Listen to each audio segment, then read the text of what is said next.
Assalamu alaikum, everybody. Today we will continue our longer videos with another type of task one. And as you can see on the screen, this is bar charts. To remind you about our previous video, I'll go up and here you can see the pie charts. Unlike other strategists who start with line graph, we started with pie chart because I think pie chart is one of the easiest ones. And then we are here with bar charts. And next time, hopefully, maybe we'll see line graph or any other graph. But today, our concentration will be on this chart and this chart alone. Let's look. I'll move my video to the corner so that everything is visible. Demak, qaraymiz. The bar chart mana bu bizni taskimiz. Qo'pol bo'lib aytganda, the bar chart below shows the proportion of the population aged 65 and over of three countries in 1980 and 2000 and prediction in 2030. Demak, qaraymiz. Bar chart o'sha bizga 65 va undan yuqori bo'lgan yoshdagi aholini foizini uchta davlatda ko'rsatib beryapti. 80-chi, 2000-chi va 30-chi yillarda. Demak, as you can see on the bar chart, in 1980, Canada is black. This one is Germany. Second bar is Germany, and third one is UK.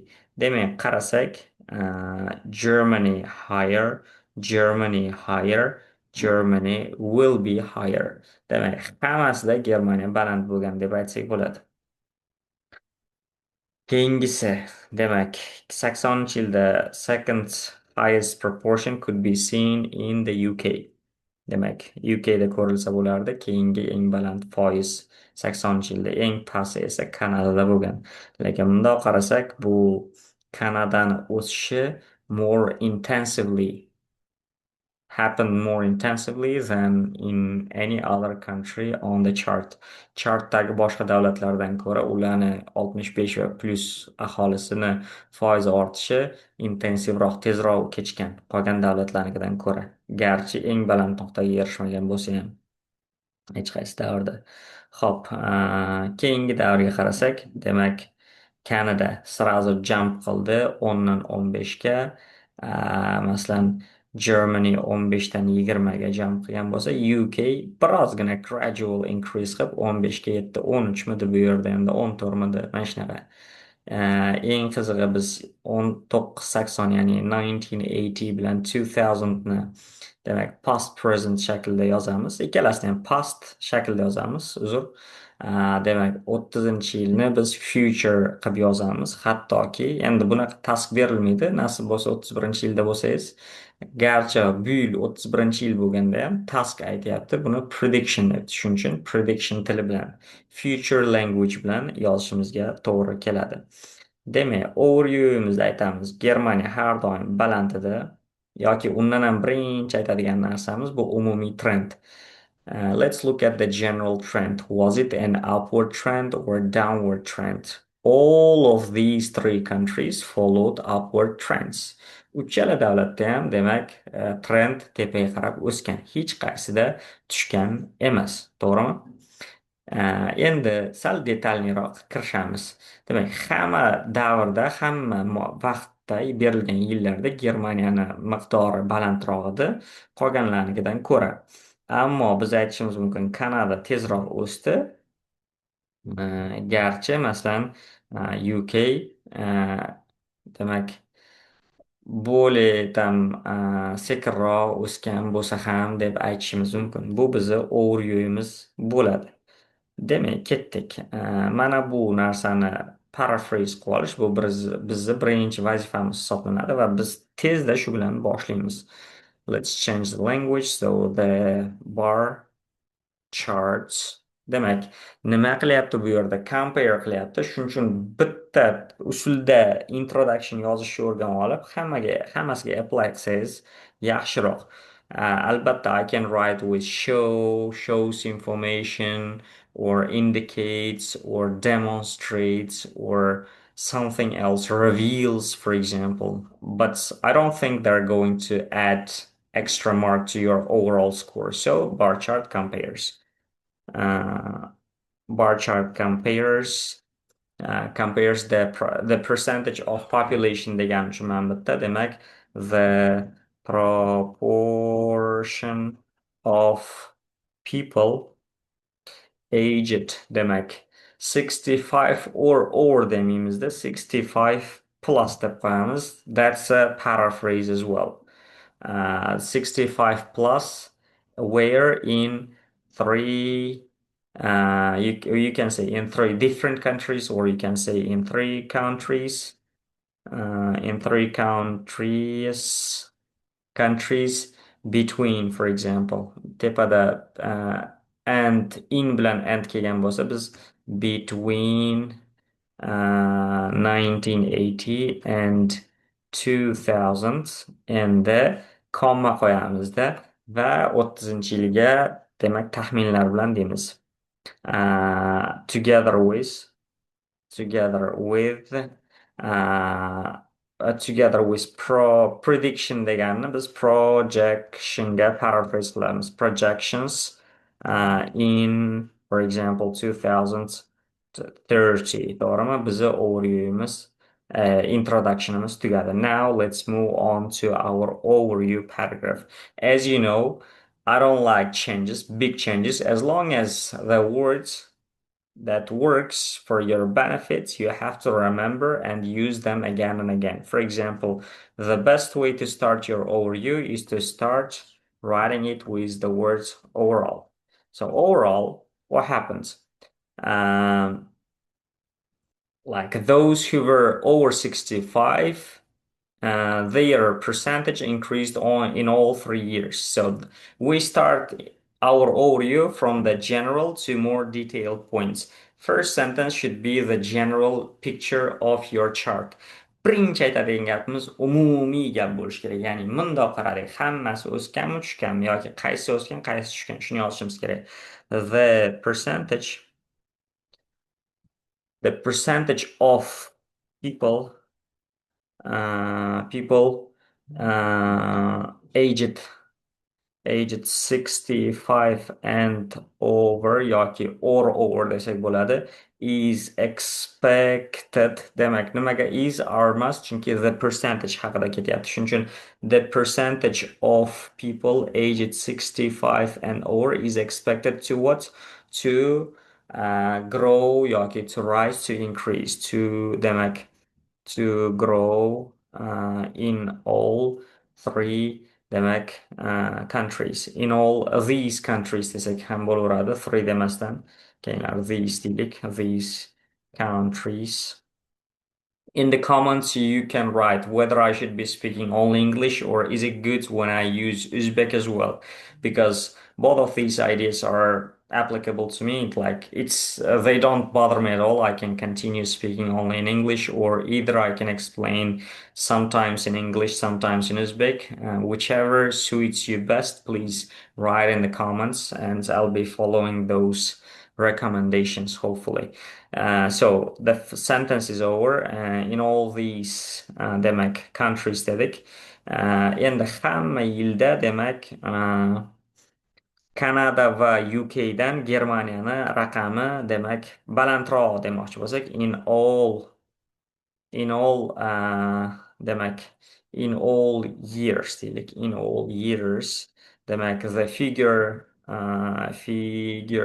demak percentage proportion so'zini takrorlayvermasdan ba'zida the figure, ba'zida the share deb ishlatsak bo'ladi. The figure for demak the figure for Germany, ya'ni Germaniyani raqami degani was demak yoki keyinroq is deylik, chunki future ham bor, past ham bor. Prosta hozir qarayotganimizda is bo'lib turganligi uchun is deymiz.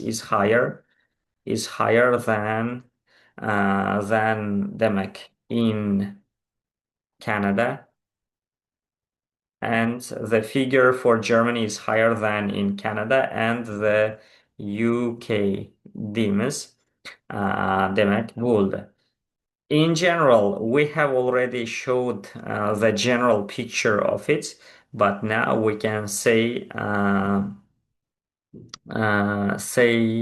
or write one more sentence about what? We can say Germany has the highest proportion throughout, while the UK shows the most gradual increase desak mikan yoki bo'lmasa repetition bo'lib qoladi desak like Canada has the most yoki the fastest grow throughout, while the UK shows the most gradual increase desak bo'ladi. Canada yoki lastly finally desak ham bo'ladi. Canada has the fastest growth throughout.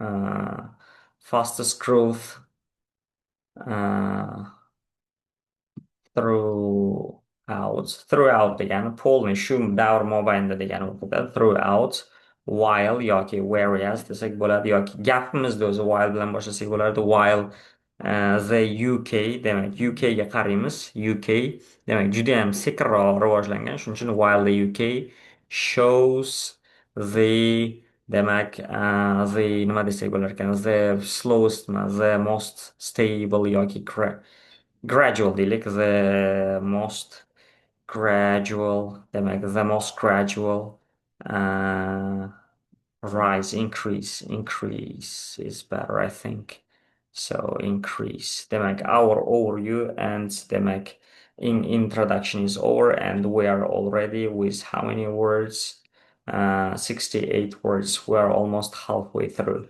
Let's go to the paragraph number one. You can choose to write country by country or year by year. But I think because of the future projection, I think we'll be writing 1980 first, then 2000, then 2030, only with the future language. Let's go. As I last time explained to you, the best way to start your body paragraph is by writing the year. At least this is the case for me. So in 19, well, I'm sorry. So in 1980, Germaniyani protsenti 15 edi, 15 edi. O'zini 15%, demak, aholisini 65 yoshdan tashkil topganligi bilan Germaniya demak lidiruющий country edi. Mana shu uchta ichida deganroq gap yozamiz. Chunki eng baland shunday, to'g'rimi? With 15% of its population, for example, o'zini its population когда with bilan aytsangiz, agar verb ishlatishingiz kerak bo'lsa, albatta ing ishlatasiz. Shuning uchun ising demaymizda being deymiz. With 15% of its population being 65 or demak over demak 65 yoki kattaroq aholisi bilan o'zini 15% demak 65 yoshdan kattaroq bo'lgan aholisi bilan Germaniyani demak eng baland raqami bor edi deydigan bo'lsak Germany had the highest proportion, highest figure, highest percentage desak bo'laveradi. Figure deb turaylik, mayli, highest figure. Demak, gapni tugatdik. Keyingisida nima deymiz? Ah, Garchi demak UK biroz pastroqda bo'lsa ham Kanadani protsenti ancha значительный pastroqda edik desak bo'ladi, to'g'rimi? Demak, bularning orasidagi farq kichkina, bularning orasidagi farq katta. Although bilan boshlash is the best idea. Although the UK was demak although the UK was slightly lower demak slightly lower demak endi raqamini aytib ketsak at about 14 mi 13 mi mayli 14% deylik demak at about 14% demak although the UK demak mana bu yerda 14 bo'lgan bo'lsa bunda 10 bo'lgan bo'lsa demak although the UK was slightly lower at about 14 Canada Canada had a significantly and significantly lower percentage. Demek chaos ichida in brackets. Brackets is the best idea that you can come up with in your task one because it helps even if you don't know the grammar. So right now, if I'm going to write it within the sentence, if I'm gonna embed it into the sentence, I have to write again at about or at, and I don't want to do this again. That's why at deb o'tirmayman 10% deb qo'yaman prosta. Had a significantly lower percentage bo'ldi. Demak, bizni birinchi paragrafimiz qo'pol qilib aytganda tugadi. Keyingisimiz ketdik demak. Xo'p, mundoq qilsak, demak, nima deymiz? Endi 2000-yil. Let's talk about 2000s. Look at the numbers. Did they change a lot? So from 15 to 20, from 10 to 15, and from 14 to 15. So the smallest increase was in the UK in the number of those who are aged 65 or plus. Let's go. Demak, bu raqamlar значительно o'zgardi. Chunki ikkita davlatda значительно o'zgardi. Demak, these figures changed notably deymiz. Notably by 2000. Demak, these figures changed notably by 2000. What I'm doing here is to introduce the second paragraph, second group of bars in 2000s. So these figures changed notably by 2000s. Shu vaqt mobaynida masalan Germaniyada 5% demak o'sish bo'ldi deydigan bo'lsak, nima deymiz? Period during this period demak nima desak bo'larkan? During this period Germanydan boshlamaylik, there was deylik, there was a 5% increase yoki rise desak ham bo'laveradi. Rise in Germany. Demak, during this period there was a 5% rise in Germany. Germaniyada 5% ga o'sish bo'ldi va nechiga yetdi? O'sha oxirgi raqamni ham aytib qo'ysak bo'ladi. Reaching demak 5% ga bo'lsa, 20% bo'ladi, to'g'rimi? Reaching 20%. Reaching 20% demak ketdik. Xo'sh, shundoq qilib turamiz. Shtab bir xilroq bo'lib yozilsa bizga ma'qulroq. Xo'sh, reaching 20% dedi-ya. Demak, da menimcha mana shuni qilsak bizga ma'qulroq. Endi biz qolgan davlatlarni ham protsentini aytishimiz kerak va qanday o'zgardi. Ikkalasini ham mana o'xshash tomoni shundaki, ikkalasi ham 15 bo'lgan, bittasi 10 dan 15 ga, bittasi 14 dan 15 ga. Va bu narsa aytib turadiki, что Kanadani o'sishi более intensively bo'lganligini, to'g'rimi? Demak, hop, these figures changed notably by 2000. During this period, there was a 5% rise in Germany, reaching 20%. Demak, the shares for keyinlashda the figures desam yaxshiroq chiqadi. The figures deymanda, mana bu yerda the proportions deb qo'yaman. Demak, the proportions to avoid the repetition. The figures for the UK and Canada stood at 15 demak percent each. Har biri 15% turardi desak, mana shunaqaroq bo'ladi. Qaranglar, nimaga nuqta qo'ydim? Gapni tugatish maqsadi emas. Mana shunday gapni tugatsangiz ham bo'laveradi. There is no mistake, but to achieve higher band score, you need to use some complex grammar structures as well. So we will put a comma and add extra information. Qo'shimcha ma'lumot qo'shamiz. Nimani pakazat qiladi? Bu demak Kanadani yaxshi balandroq o'sganligini ko'rsatadi demoqchi bo'lsak, indicating indicating that Canada experienced demak indicating that Canada experienced nima desak bo'ladi kattaroq o'sish desak a larger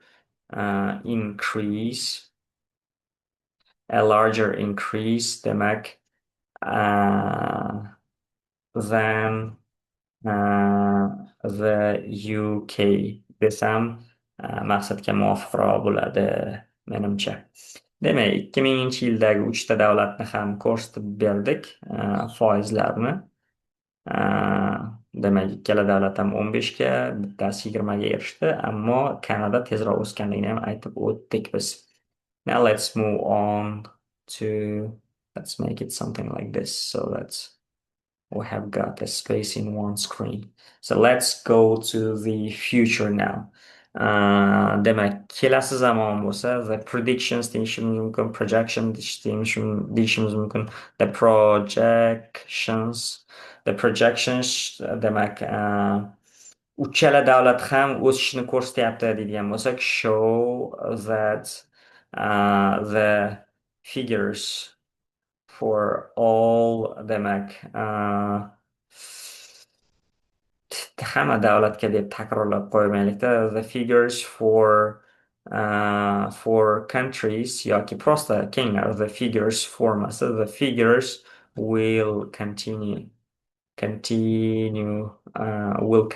to rise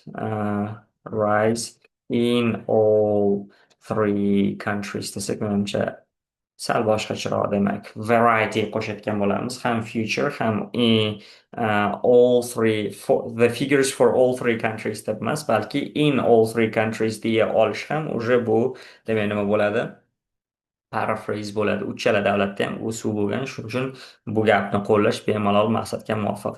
Demak, eng sezilarli o'sish Kanadada bo'lgan va u yerda 15 dan necha foizga, 22 foizgacha o'sish kutilyapti Kanadani. Buni konkret aytib o'tishimiz kerak, e'tirof etishimiz kerak. We have to emphasize that there was the biggest increase and it was in Canada deb. Demak, most significant noticeable desak ham bo'laveradi. The most significant demak growth yoki rise yoki increase demak nima deymiz? Growth yoki increase deylik. Increase, the most significant increase will be in Canada. Demak, will bu future, demak shuning uchun willdan foydalanamiz. Albatta boshqalari ham bor, hozir ulardan ham foydalanamiz. Introductionda ham, overviewda ham foydalandik. Is expected to deb turib.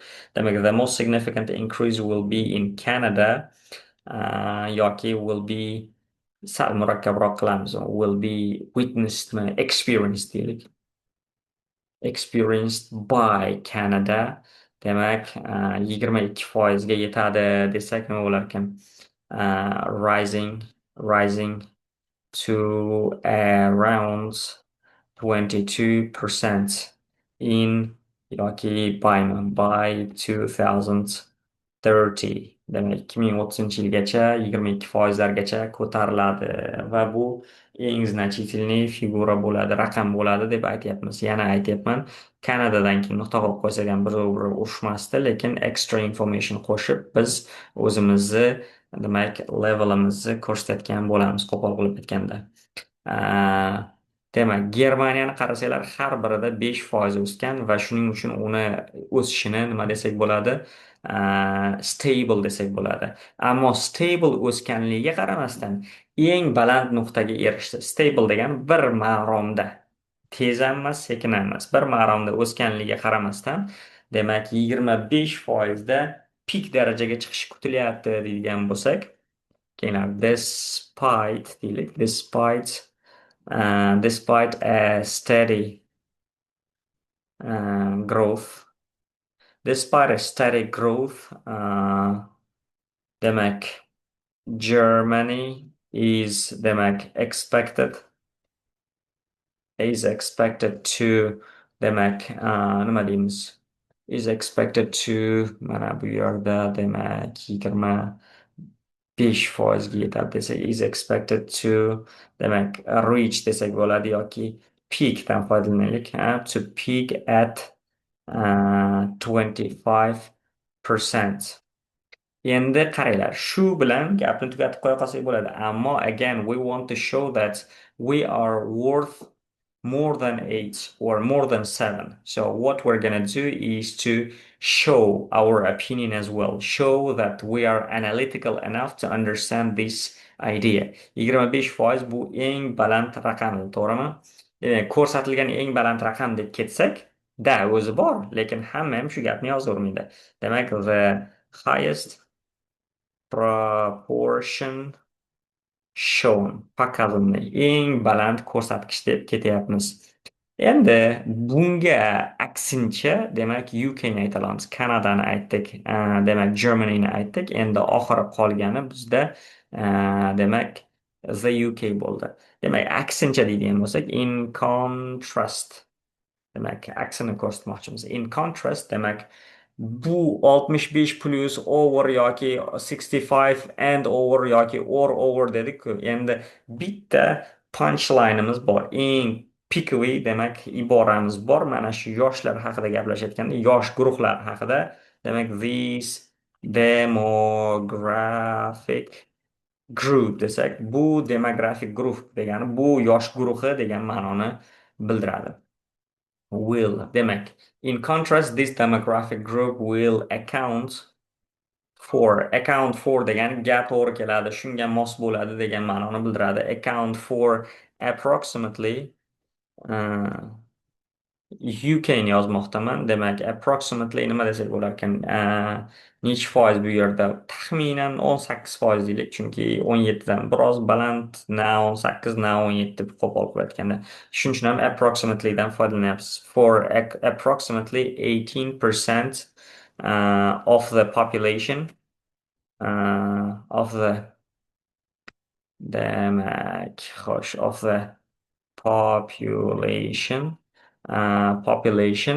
qatta demak in contrast this demographic group will account for approximately 18% of the population in the demak UK in the UK va yana ham demak nima qilib qo'ysak bo'ladi, o'zimizni ta'kidlab bitta qo'shimcha gapirib ketsak bo'ladi. To'xtatsak ham it's okay, lekin ammo bu это показало очень там медленный рост deydigan bo'lsak yoki juda ham sekin slow increase'ni ko'rsatdi deydigan bo'lsak representing yoki recording slower demak increase deb qo'ysak menimcha maqsadga muvofiq bo'ladi do'stlar. Har birini kommentirovat qilib ketdik. Demak, using comments in your task 1 is one of the best ideas that you can ever do to boost your score from 6 to, let's say, from 6 to 7, from 7 to 8, from 8 to 9, hopefully. So, ladies and gentlemen, where is our introduction? Our introduction is here. One second. So, let's make it smaller as well. So, this is like this. Now, this is introduction. This is overview. This is body 1. This is body 2. This is body 2.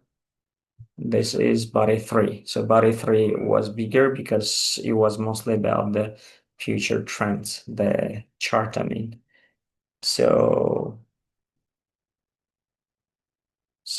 203 words. As I told you last lesson, 200 is pretty much okay. Of course, you can write as much as you want. You can write 300, 350. But at the end of the day, the score will not be given according to how many words you're going to write. The score will be based on your quality of work, how high quality your work is, for example. If the quality is very high, then the score is going to be accordingly high. If it's not, the word count is not going to help you.